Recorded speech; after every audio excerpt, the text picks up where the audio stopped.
कुठल्या पण गोष्टीला लोकं जातीच्या अँगलनेच का बघतात मला खरंच कळत नाही. मी आता एक व्हिडिओ टाकला YouTubeला. मी आज सांगितलंय, की येसूबाईंची सुटका कशी झाली? दिल्लीमधून त्या कशा सुटल्या? त्यांना बाळाजी विश्वनाथांनी कसं सोडवलं? फरुखशाह बादशाह आणि सय्यद बंधूंच्या दुश्मनीचा फायदा कसा घेतला बाळाजी विश्वनाथांनी? हे सगळं सांगितलंय मी. ते तुम्ही कमेंट बघा.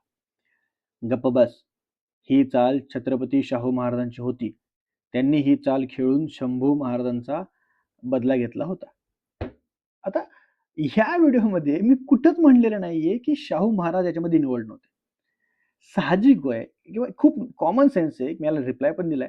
कॉमन सेन्स आहे, की अ, पेशव्याने केलेली कुठलीही कृती ही छत्रपतींच्या आज्ञेनं, परवानगीनं किंवा संमतीनं झालेली असते.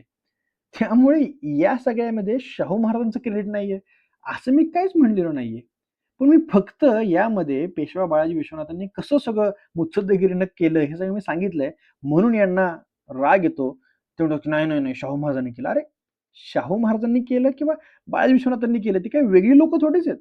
शाहू महाराजांना बाळाजी विश्वनाथ असतील किंवा पेशवा बाजीराव असतील, ही किती महत्त्वाची लोकं होती. ते लोकं किती जवळचे होते, आपल्या सगळ्यांना माहिती आहे. त्यांना माहिती नाही कारण त्यांनी इतिहास वाचला नसेल.